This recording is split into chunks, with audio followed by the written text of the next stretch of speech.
Man, good afternoon, Montgomery. Montgomery, good afternoon. This is Councilor Mitchell representing District 6. I have one of my good friends, and I'm going to let him introduce himself. I want to make sure that you guys know who exactly we are talking to today. So I go ahead and let you introduce yourself, sir. Hey, I'm Tony Garrett, and I serve as the Executive Director of Central Alabama CrimeStoppers. Mr. Garrett, I know, can you kind of tell us what Crime Stopper do and what it has been doing? Not only, people think you're just in Montgomery, but can you tell them how far Crime Stoppers reach? Thank you for spreading the word. We are a nonprofit. We are not law enforcement, and we are citizens just like you. And what we do, we try to bring together the media, law enforcement, and the community to help solve crime. For example, the case on Jim Massey. Mr. Massey was attacked at his business, and we put out a press release to the public or to the media to get people to call in. So now we're waiting on people to call us about that crime. And once we get the information, we do a process that's called whitewash, where we take out all the information that may lead back to you, where you remain anonymous. And once you remain anonymous, or once we are assured that you are anonymous, we'll send that to law enforcement so they can investigate it in the hopes that someone is arrested. Yes, sir. Now, make people understand, when do this process get to Crime Stoppers? I know a lot of people want to just automatically think anything that occurs here in the city of Montgomery automatically go to you guys. Can you kind of explain that process and how you're referred for as airing or showing different stuff on TV or on the radio? Sure. We just don't go out and go to the media or go to the newspapers or Facebook or whatever type of social media outlet. We don't snatch things from that. Everything that comes through Crime Stoppers has to come as a request from law enforcement to say that, hey, we actually need help on this case because no one is talking about this case. We need just a speck of information sometimes just to take it to court. So they'll bring that to us as a request. Once we get it as a request, we'll put it into a media package and it goes out to 250 plus media contacts that we serve. We serve 34 counties, by the way, 34 counties in the state of Alabama. That's 124 law enforcement agencies that have signed memorandums of understanding that say that we serve them or serve as their Crime Stopper program. And people think that your reach is just in the communities. You guys do a lot of work within Montgomery Public School System as well. Can you talk about some of the things that you guys have been doing, especially I think with Percy Julian, you guys have been doing a lot of lead work over there? Well, we're always a resource for the school system and for the safety or school security part of the school system, where when there's an incident in the school system, we automatically send that information over to school security and school resource officers. We've certified every school resource officer or law enforcement officer that's assigned to a school. We've certified them through NASRO in the last 10 and 20 years. So every officer that's been certified as a school resource officer, that's a national accreditation, we've paid for that. We've pretty much gotten that done for this river region. And also talk about Montgomery has a large population of Hispanics. Mm-hmm. At one time, they felt like they were being targeted. What have you done, Mr. Garrett, to kind of fill in that gap or make that bridge between the city of Montgomery Crime Stoppers and the Hispanic community? Well, the work is still being done, and we've only scratched the surface. One of the things that we're trying to do on our end, you've seen that our press releases are now in Spanish. Okay. So when we send out a press release, it's also not only in English, but it's also in Spanish. What we're going to start doing is some informational videos for the Hispanic community to let them know that these are the services that are for you, and these are the things that you can do in order to make sure that you're getting the proper services that the city provides or the county provides. Now, I know a lot of people see the different rewards on different crimes. Can you tell us the criteria? How do we set those rewards on those individual crimes? Well, we go up to $5,000. If you see anything more, that's because someone has donated specifically for that case. We try to make sure that even the poorest person or poorest family that's in the region, that they don't have to put up any money if they've lost a loved one to get their case out there to the media. So all the administration, all the things that you see on the news, it has to be a network. It has to be some work behind the scenes in order to make that happen, where you'll see something on WSFA or WAKA or WBRC. That's where we come in. We make sure that, first of all, if your loved one has been murdered, we're going to start with $1,000 automatically day one. So the investigators on the scene, they actually tell the public, hey, CrimeStoppers offering a reward for this case. So make sure y'all call CrimeStoppers. So first of all, we make sure that there's a reward, no matter how small it is, for any crime that's solved through CrimeStoppers. We make sure there's a reward for that, just in case the person that's turning in the information wants to get paid or needs some type of funding. And sometimes it's because of domestic violence, it's because of some issues that may not be known, that they need that little extra money to do something with. I mean, you would be amazed at the stories that we hear, the reasoning that they would want a reward for the information to solve a crime or find a fugitive. A lot of times, though, we have about 60% of the tips or the rewards that we vote on that are not even claimed. So we still have a lot of rewards that are out there that's never picked up. So let's also talk about, we have seen a lot of juveniles that's been run away, missing. Do CrimeStoppers have any efforts in relocating or trying to find these individuals, Mr. Garrett? Well, funny you should say that. Missing person, that's automatic. We're automatically going to put information out there for a missing person.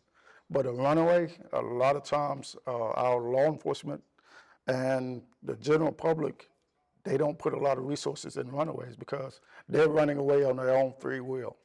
But what about the ones that are being groomed for either sexual trafficking or other illegal means, where they actually trick your child into running away from home by giving them stuff that they're not getting for some reason that they may believe that they're in a hustling mode, so to speak, where they give them what they see on TV for us to live a lifestyle that's only rappers and entertainers and musicians get to see or get to promote, which is false. None of those people live like that. But for a young mind, they have the false ideal that someone's living like that and they want to be like that. So who's to say that someone might go up to your son or daughter and start just giving them money, start just giving them jewelry or give them alcohol or drugs, whatever they feel that they need to have. Somebody's out there is going to give it to them. Whether it's the mama or the daddy, believe me, there's someone out there waiting in the wings to give that to your child. And where we come in, we try to make sure that the parent is aware that these people are out there, and we can easily get that child back if they're being groomed for human trafficking or sexual trafficking, however you want to define it. We can get that child back if we put it out to the media to say that, hey, this kid is in danger. If you see this person, let us know. And most of the time, if they're actually being groomed for human trafficking, the individuals that's doing it, they'll go ahead and let that kid go back home. Just tell them, hey, rest for a while. We don't need that type of heat. And our job is to put heat on those people that's doing it. So we'll offer reward out for runaways, and we'll try to get them some type of assistance. So when they come back home, we'll try to find maybe a counselor or maybe someone that can talk to the family and give them just advice as far as, okay, this is what you need to do in order to keep your child at home. These are some of the options that you have. This is some of the help that your child may be offered or may have in order to keep them from going somewhere to get something that they want. If there's something going on at home, like abuse or something like that, that's easy because you have DHR, you have the police department, we can investigate that. But what about, we're talking about the kids that come from a good family, yes, sir, where the mom and daddy work all the time, and for some reason they feel that there's someone out there that's giving them something that they're not getting at home. That's right. So not only do you help try to save and rescue, but you guys also link those parents and individuals to different services, correct? Exactly. It's not 20 or 40 people in Crime Stoppers like Yes, sir. people believe. It's only a small handful of people that's here, that's answering the phone and picking up the phone, and that's what we pride ourselves on. That when you call, it's going to be a live person to pick up the phone. Even when we leave home for the night, it's still going to be a 24/7 call center where if we don't pick up while we're at home, after the third ring, it goes to a live person. Okay. And the reason for that is that for some reason we've gotten away from customer service. At Crime Stoppers, we believe that if I answer the phone, you're gonna talk to a live person and I'm gonna give you the best advice I possibly can. And because we're so small, we have to rely on resources, like you said, other programs that are out there that's getting their hands dirty, so to speak, that they're doing their job. And it makes common sense since we're live that we can actually pick up the phone and call someone and say, okay, this person needs help. Are you available to speak to this person? We've done that 5 times just today. So talk to us about you guys do the gun buyback. Tell us, how did that work? How do y'all pick what area? I think y'all did it in North Montgomery, did it at True Divine. So how, if I wanted a gun buyback program in my area, how do I get in contact with you? How do y'all decide when y'all do it? And where do you get the funding for? Actually, right now, the way that we're doing gun buybacks is through a partnership with the city of Montgomery, where they provide the funding for us to actually put on or actually host a gun buyback. And it's a lot of legwork that goes into it, a lot of legality that goes into it. So it's not something that we can just do at a snap of a finger. It costs a minimum of about $15,000 in administration and resources just to get about $8,000 worth of guns off the street. So there is a process. And when we get a gun, we're just not just getting a gun in. We're actually talking to the person that's giving us the gun to find out why they had the gun, to find out why did they give us the gun. Because every gun that we've collected so far, and it's been hundreds, it's been a story behind it. Last year, when we did our last gun buyback, female said that this is a gun that my son killed himself with. And the police gave it back to me, and I didn't know what to do with it. It still had the blood on it. So we talked to her for about an hour. And sometimes there are things that's not being said, such as, have you had counseling? Have you spoken to someone? Were those resources provided to you when your son committed suicide? Because you still need help. So we try to go that route to find out what's lacking. For example, you see the homicides that occur in Montgomery that we post $1,000 or $5,000 for. After we talk to the families that have actually lost someone, we're finding out that there are kids that are involved that's being left behind, such as brothers, sisters, siblings. And we ask them, well, are those kids being helped? Are they being counseled? Have they spoken to someone?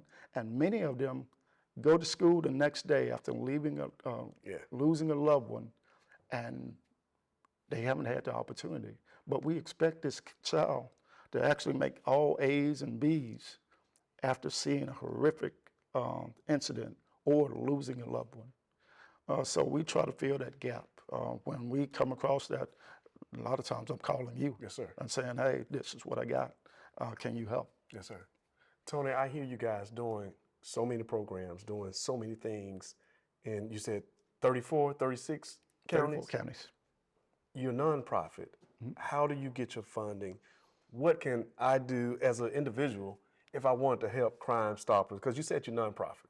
Yes. So can you explain to the people, first of all, tell them what nonprofit means and your funding, and how would you like the city or any other county that see this that might want to help when it comes to crime? Nonprofit means that you won't see me driving a Mercedes. We are nonprofit, meaning we have to raise our money. Yes, sir. And every dime, every penny that we get actually goes back into the community. We have a big ratio as far as the money that we receive. Majority of it goes back into the community. Yes, we have to pay for salaries. Yes, we have to pay for gas money and travel. But that's all because we're doing the work, and we need those resources in order to do the work and keep doing the work. So when you hear about the $1,000 that we're offering for that murder, that money has to come from somewhere. A lot of cities and counties, they give us donations. We get a small state appropriation, but we have a golf tournament where it's one of our biggest fundraisers, but mostly we rely on the public. We rely on people to donate money to us. So let me say this, if you have ever had a loved one that was tragically killed in the city of Montgomery and that crime went unsolved, I have sent so many families to Crime Stoppers, and when I say they called me back with, man, Mr. Garrett was very professional. He gave me those questions and answers that I wasn't getting. So from the city council, from a resident of Montgomery, I'd like to just thank you personally, Mr. Tony Garrett and Crime Stoppers, for being so compassionate when these people are at the most vulnerable time of their lives. And I get so many calls, and the first person I call when it's anything, I call you. You have taught me so many things, and I have to tell the families that I'm dealing with, hey, if it hadn't went to Crime Stoppers, that's a good thing because they still got leads. When it goes to Crime Stopper, that means everything done pretty much done been exhausted and they have no more tips. But when I say when you come in, Mr. Garrett, and those parents or siblings, mom, dad are able to pick up that phone and call you, and you actually able, you give them your cell phone. You know, you don't give them a call, you give them your cell phone. Mm-hmm. So I appreciate that everything that you do here in the city of Montgomery. I tell you, if it's any organization that's out here that's really doing the work, Crime Stoppers would be one of them. You always see me partner with Crime Stoppers. Anything that occurs in my district, first person that I'm calling is Mr. Tony Garrett with Crime Stoppers. So if you ever wonder why my rewards are, because I work hand in hand with you. I have been for the last 5 years. You will continue to have my support. Also, will ask other the city to do more for its Crime Stoppers, because you guys are truly needed here in the city of Montgomery, because you do more than just take on tips. So, Mr. Garrett, I appreciate everything the Crime Stoppers do.